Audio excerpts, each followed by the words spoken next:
Welcome to Mom on Purpose, where it's all about helping moms overcome challenges and live their best lives. My hope is by being here, you are more inspired to become the mom you were made to be. I'm Natalie, your host, a wife, boy mom, dog mama, Chicagoan, and former lawyer turned professionally certified coach. If you're here to grow, I can help. Let's go. Hello, my beautiful friends. How are we doing today? So glad to be back with you. I'm still getting in my groove of recording the weekly public podcast. So I still feel like a little bit giddy every time I go to record, even though the recordings never stopped. And I did some fantastic teaching podcasts that are really amazing inside the membership, and they're still in there. It's just been a different experience reaching so many more of you at this scale every single week. And even though I've done this for years, after 5 months of just doing it monthly, coming back to weekly has just been so much fun for me and just really exciting. So I'm really happy to be here with you. Every Wednesday, new podcast, and hopefully you take away just something that really helps you with your mental and emotional health. The clients that I work with and the moms that are kind of in this space typically are like high achieving moms who have a very high capacity. And with that come its own challenges, right? We have like racing thoughts and, instead of having the challenge be to get more done, the challenge is to sit still and rest. And it's work that I've done. I remember when I was certified as a coach, it's insane to say that was like 8 years ago now. It feels like yesterday. But I remember one of my coaches just being so highly productive, yet so chill. And I was like, you are a unicorn. Like I could just tell how chill she was in her energy, in her body. And up to that point, I really had only understood high productivity as coming with like a side of being a little bit manic. You know what I mean? It's like the high achieving mom dilemma where we're just like in that go, go, go doer energy all of the time. And it's not really a problem, except it is a problem for you.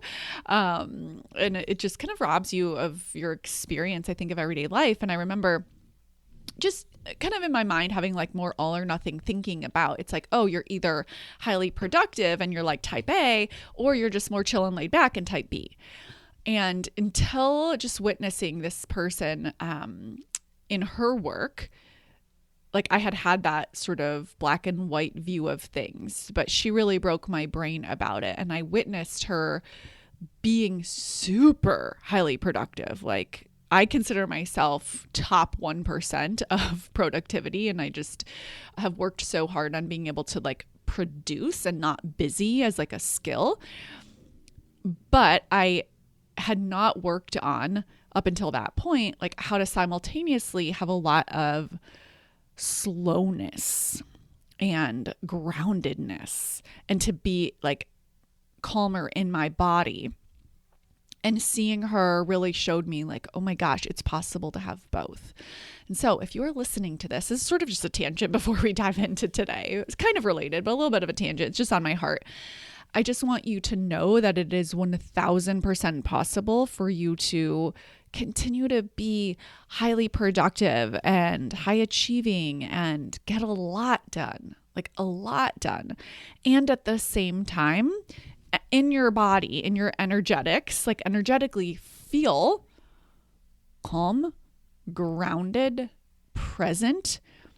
It's not like a fire is happening in the next room and you're putting out the fire and you're running around, like a chicken with its head cut off, sort of trying to do everything all at once, where it feels overstimulating or overwhelming, and it's not a good time, right? And this is sort of when you're like trying to get your to-do list done to feel better, okay?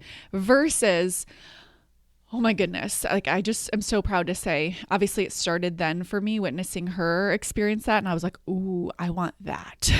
Now I have it, and I want to be an example of that, because I just don't think it's talked about that much and witnessed that much in terms of like, now my capacity is very, very, very high to get things done. And at the same time, I still have to like work on this part of myself to make sure I'm like in the space that I want to be in physically, like with my feelings and nervous system response.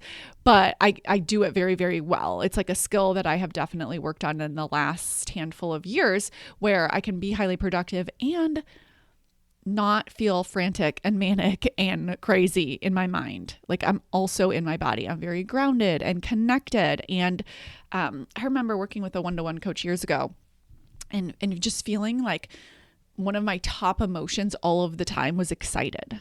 Okay. And nothing wrong with excitement. I love to be excited still, but I worked on that because again, that emotion is very reflective of if you're someone who's highly productive and constantly in that state of go, go, go, then like your kind of parallel, really positive emotion is likely excitement. Like I didn't really know how to be grounded, how to be calm and just like joyful and happy. Like it felt very unsafe or scary for my body.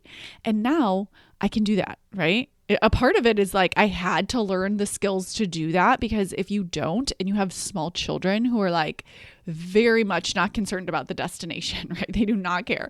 They're like, look at that tree over there and let's stop, right? It's like, have you ever gone on a walk with a toddler? It's like they are not at all concerned about the destination. It's like, let's find a pine cone. No, that one is really dirty. We got to put that one back. And so it's really like stop and smell the roses, that saying. And for me, being able to do that and still be highly productive, it's sort of like the yin and the yang. And I feel very grateful to have done that work. And so I'm always kind of asking myself, like, how can I get more done, like with less? And I think it's related, but it might not seem related. It's like my mini course that's on weight loss, how I lost 50 pounds in 4 months. It's like I was able to figure out how to lose weight with less. And that's sort of the framework that I ask myself to accomplish other things. Like in my business, I have revenue goals and I'm like, how can I hit this revenue goal and how can I serve X number of clients with less? Like less time, but maybe more ad spend, or like just figuring out the puzzle pieces. And I think that when you like want so much in your life and you want to take on so much, it's such a useful question to ask, so that you don't put your body into like taking on too much, so that you don't feel overstimulated and or overwhelmed. And so just kind of on my heart thinking about it. And I think it is one of the best skills for me because it allows me to expand my life so much. Like I can take on more in my business and in my family without the overwhelm, without the kind of inner like frantic frenzy leading me because of that skill. I did teach in the Mom on Purpose membership the brand new masterclass that just came out a couple weeks ago called Calm at Heart, and I really teach these skills. And so I definitely highly recommend getting that over at momonpurpose.com/coaching. That'll be very helpful. And that kind of dovetails nicely into today's topic, which is why you snap even though you know better. And that masterclass will 1,000% help you as well alongside this podcast. And so let's talk about it. Let's talk about snapping even though you know better. Because if you're listening to this, you're like a smart, educated mom, you do the work, you're very self-aware, like you know intellectually how to not snap, okay? Or yell. I'm kind of using snapping and yelling kind of interchangeably here. But you still do it. Why is that? Okay, I want to ground this in an analogy. I think it'll be really helpful. If you watch an entire video series, you could take an entire course on how to bake a cake, and you can study that course. You can watch module after module and read PDF guide after PDF guide, and you will learn some things, right? You will learn in what order to mix the ingredients and how much blending you should do and how to kind of prepare the dough and the batter and the cake and all the things, right? You will learn very useful tools, right? We can all imagine this. If it's not a cake, like I don't bake a lot of cakes personally.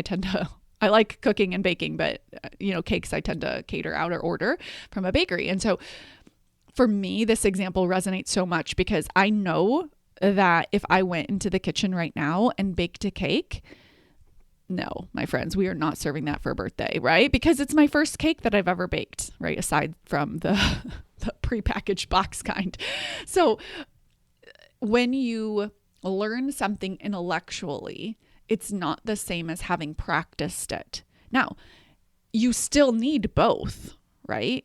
Because if you just say, I'm going to go in the kitchen and bake a cake, and you've not taken a course on it, you've not read a book, you don't have a recipe at all, you're just like, I'm going to bake a cake.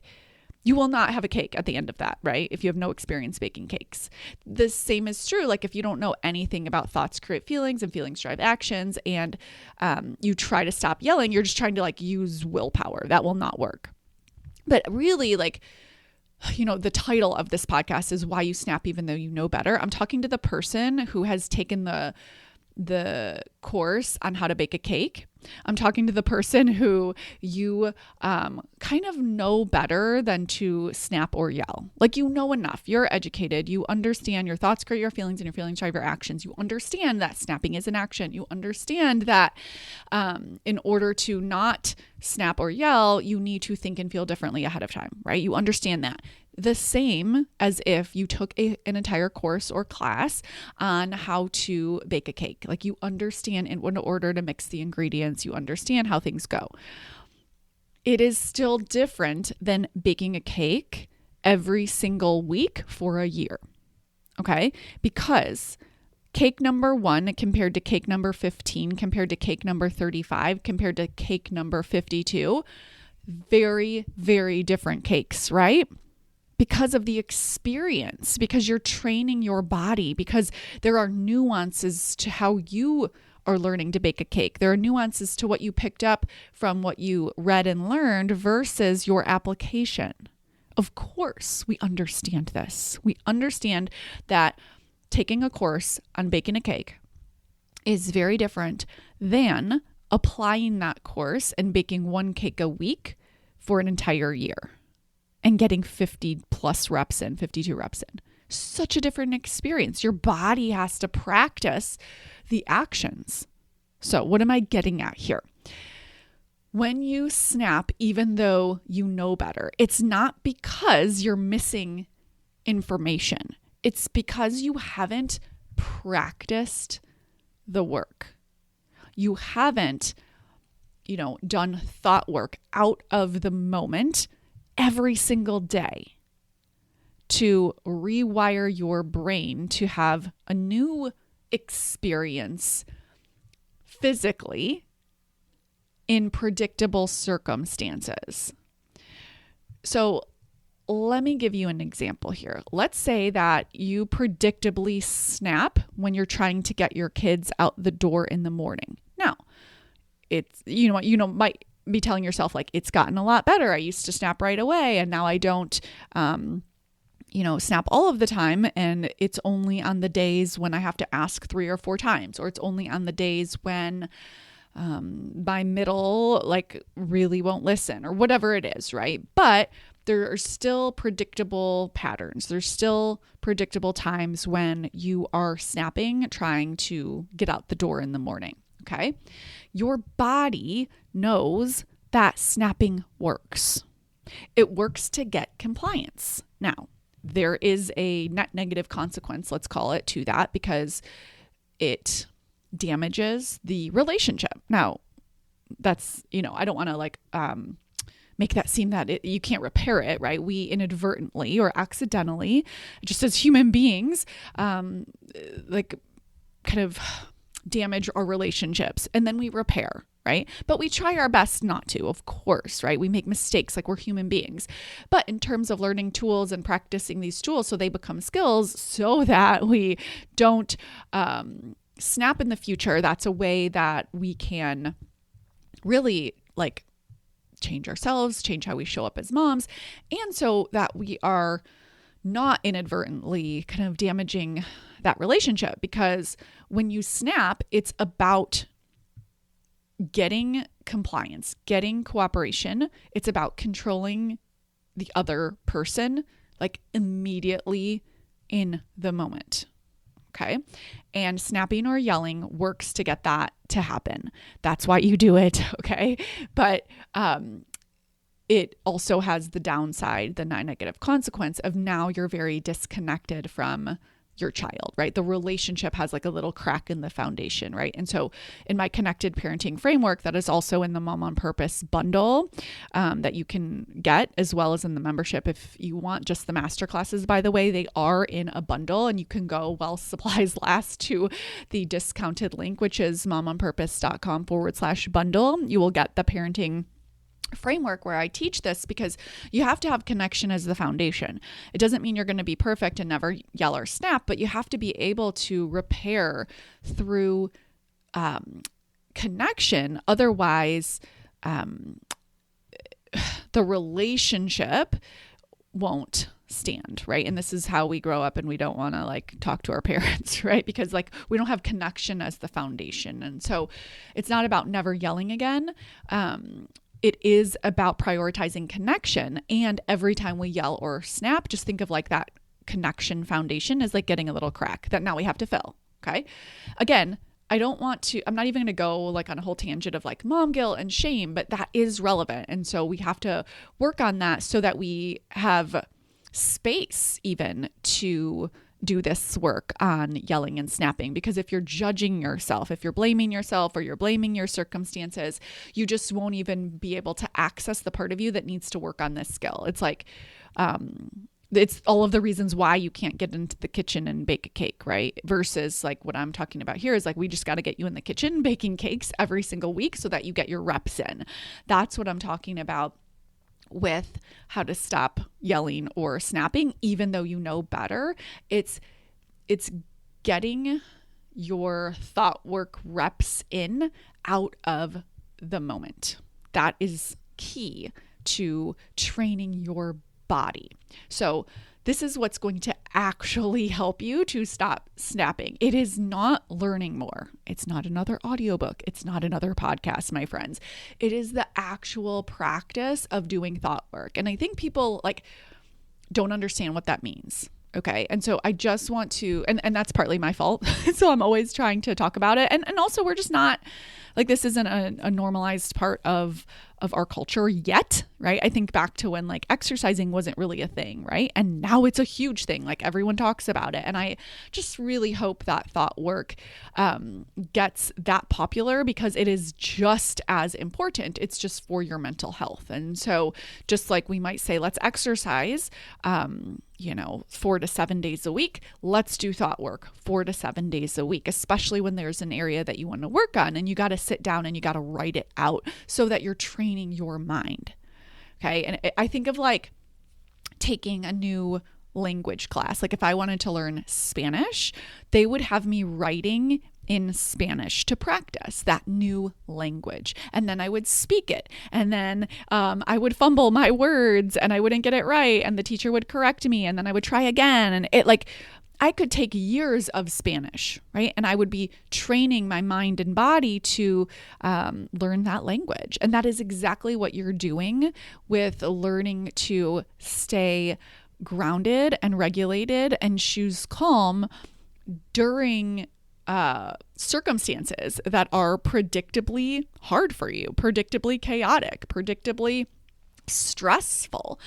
And so think about one of those situations, like getting out the door in the morning and you, right, trying to like white knuckle it. You haven't done the thought work. You haven't actually practiced baking the cake. And you're like, okay, I'm trying to remember what it says in the course to bake the cake. It's like trying to remember what you learned on this podcast or, in any of my other containers, but you haven't actually written it out and trained your body out of the moment. It's just impossible, right? It's trying to like bake a cake for a competition, but you actually haven't practiced 5 times before that. And so before you get to the performance, which is the daily out the door for the mornings, you got to practice your thought work and writing down actually what you want to be thinking during like circumstances that are typically challenging for you.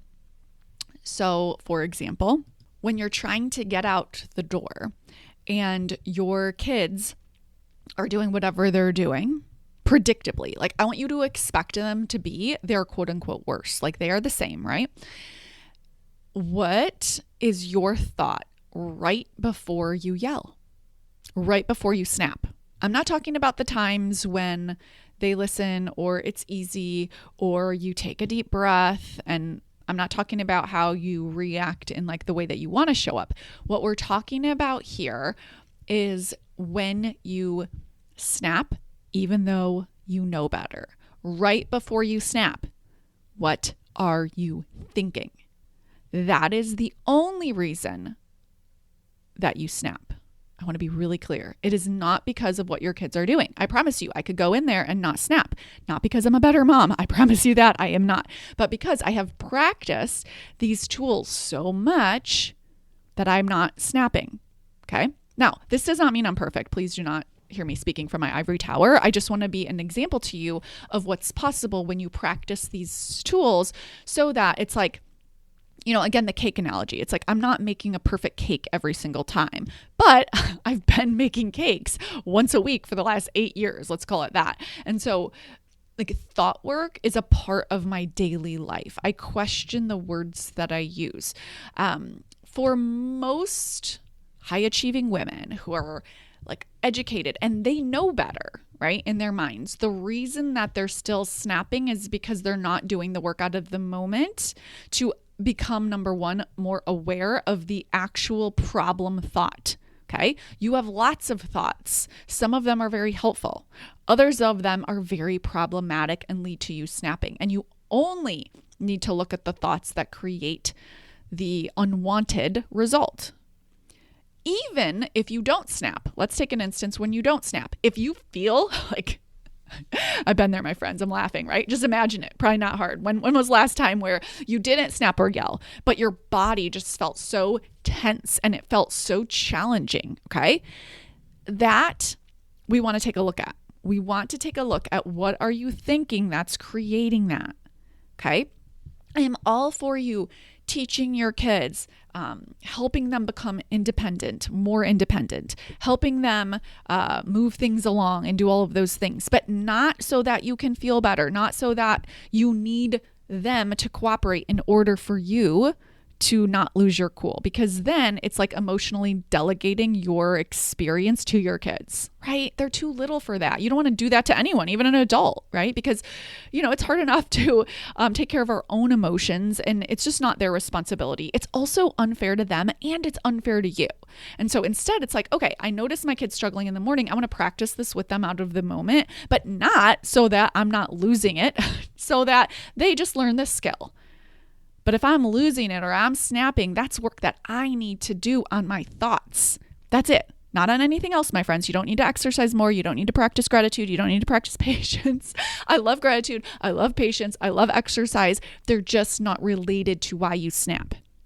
Okay. And this is the message that I really want to get across, is like, you have to become aware of the actual thought that happens instantaneously, so quickly, before you snap. And this is why it's out of the moment work. You can't possibly do this in the moment. You have to do it out of the moment so you can slow it way down. There's one sentence in your brain that you are thinking that creates frustration or tension.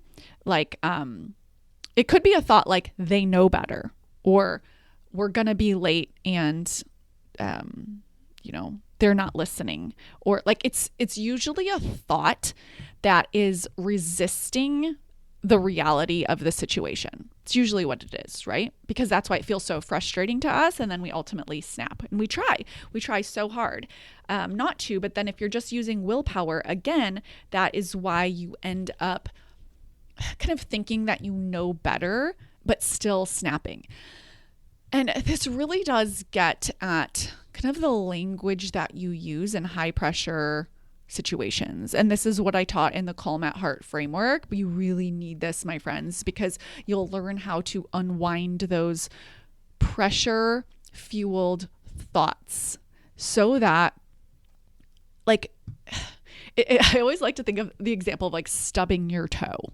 Okay. Like it doesn't have to be related to your kids. Obviously, we're talking about snapping here in this episode about with your kids, but like it could be any situation where you normally have like tension or frustration, or you have some sort of dialogue that feels intense or heated, or you're mad, like when you get hurt, when you stub your toe, or when like there's a little like annoyance, right? Your husband forgets to pick up, I don't know, the dry cleaning on the way home or something, right? Something small. What is your inner dialogue like?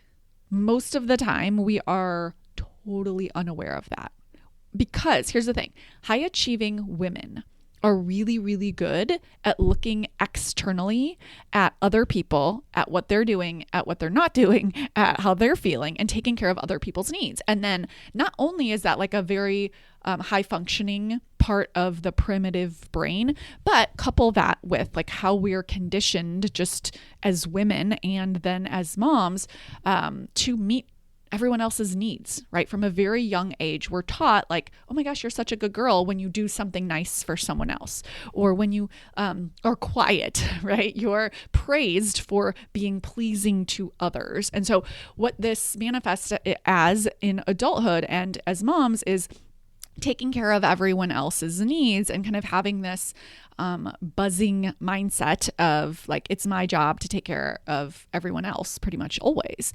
And why that makes you snap or yell and not be able to stop it, even though you know better, is because you're not even aware, even though you think you are, that you're so externally focused that you haven't looked at the actual root cause of the snapping. There is a thought that you continue to think, and it is the only reason that you keep snapping. Even though you are highly self-aware, it's probably 80% externally focused. And you're validated for that. No one's like, great job looking at your thoughts today. They're like, great job taking care of your kids. I don't know how you do it. You get so much done, right? And so what do? We're like, oh my gosh, the more I do, the better I am. And so we keep in this loop.